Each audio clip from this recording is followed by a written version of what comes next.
Hello ladies and gentlemen, my name is RemovableSanity and today I'm reviewing Steel Seed on the Series X, developed by Storm in a Teacup and published by ES Digital Games. So what is Steel Seed?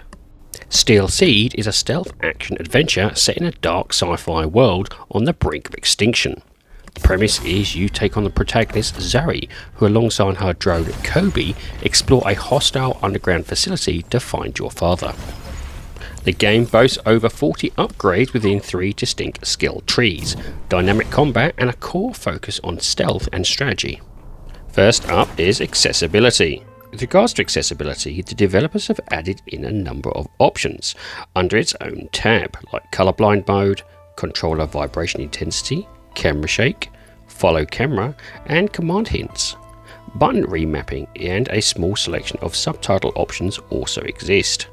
Audio options are basic however, so those with auditory issues may struggle. Next up is gameplay. Every time I see a large-scale AAA game fail, an indie game comes out of the ether and takes its place in enjoyability and gameplay.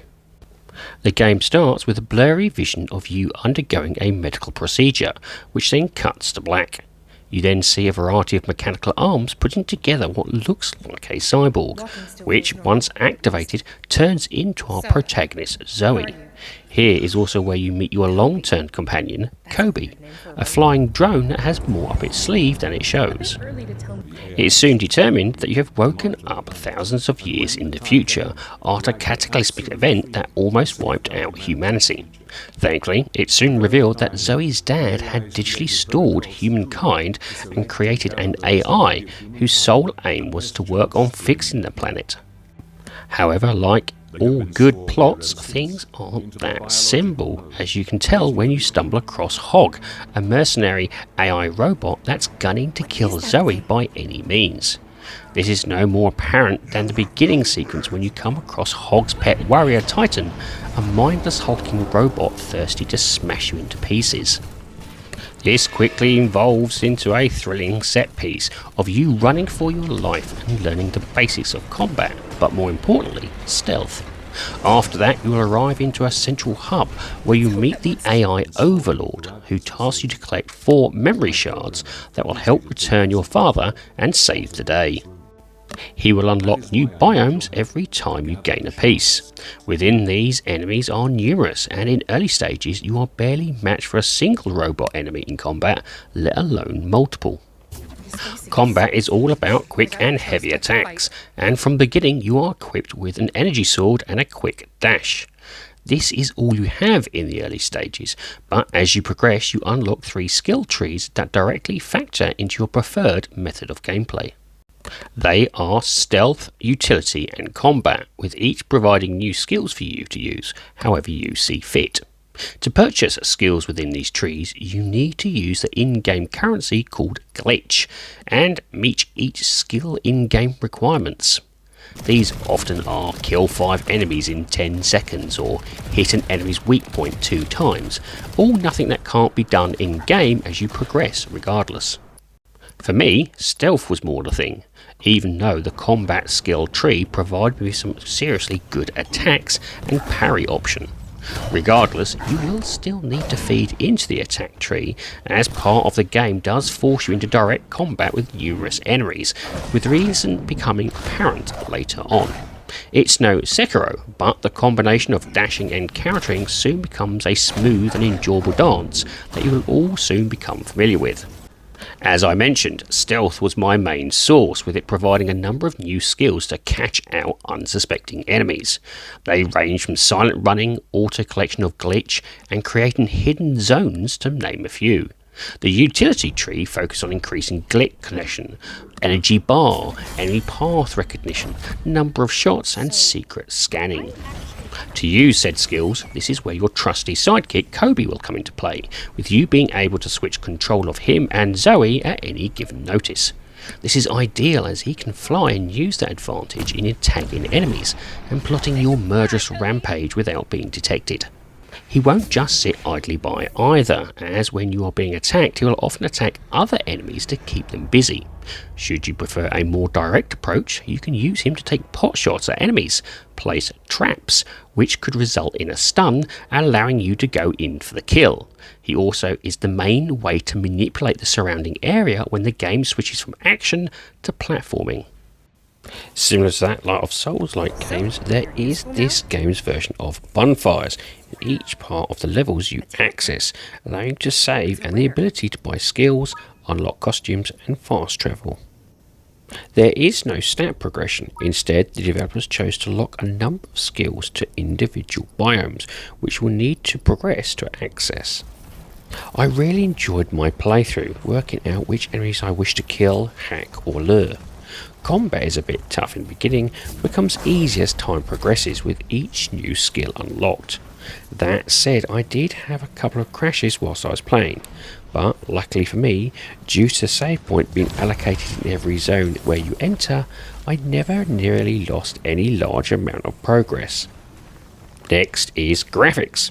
Visually, the game looks great with its moody, industrialised look, using light to give it bright and colourful focus points. I will say that when playing this, HDR option had been turned off after a patch and was no longer working. I did mention this on social media to the publishers, but have yet to get a response.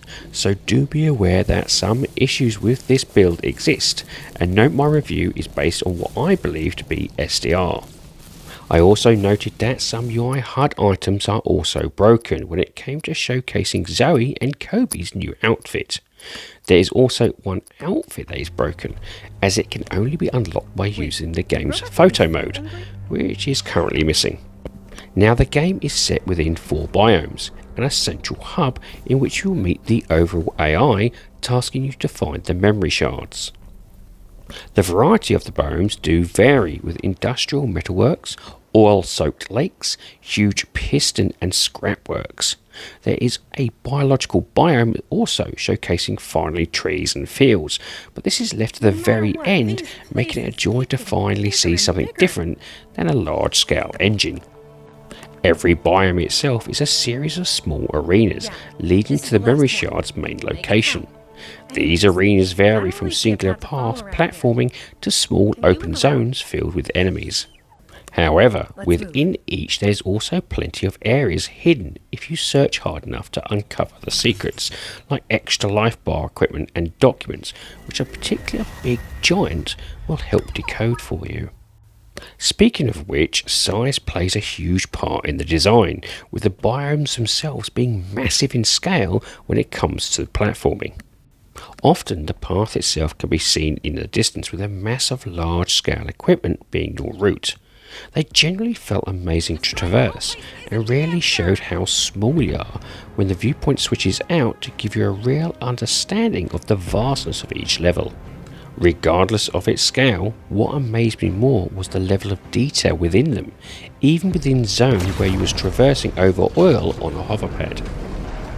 As mentioned earlier, lighting plays a huge part, and the mood of exploring this industrial world is perfect, with spotlights, uplights, all giving you hints at where to go next.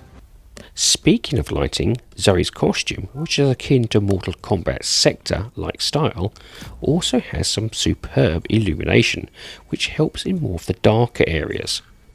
Her energy sword is also a treat to swing, as particle effects flow around it with each swipe. Combine this with skills that can turn the screen bright with explosions should an enemy fall foul of walking on a well-placed mine. Enemy variation is capped at 6, but doesn't take from the hesitation when seeing them again, regardless of how many times you have met them before. This is because the game drops new variants within each new biome accessed, and also breaks up the stealth sections with platforming so that you don't get bored of killing the same enemy type again and again. They also provide more of a challenge when various enemy types are within the same zone, making previously well tried and tested methods of killing obsolete due to each variant's unique abilities. Overall, frame rate and stability was superb, but there was a series of crashes in the later levels. I did see some tearings and pop-ins on the shadows and banners, but nothing that really stopped my enjoyment. And finally, sound. When it comes to music in this game, the game embraces the industrial mechanical style with heavy scores based in pounding drums alongside piano and guitar, blended with machinery sounds. It's here to sell that mechanised feel, which it does very well, with clangs, crashes of metal on metal, alongside that burst of energy from your sword.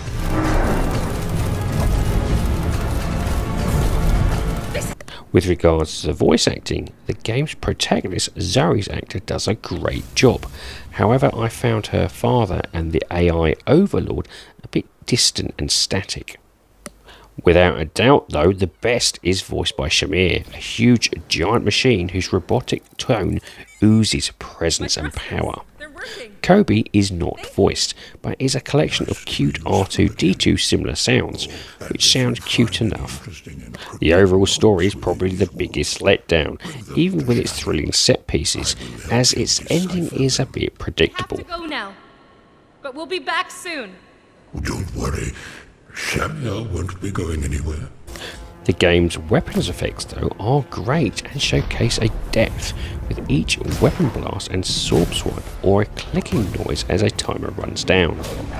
Battles are thunderous clashes of metal and laser sounds, combined with banging drums that hit hard regardless of the enemy's involvement.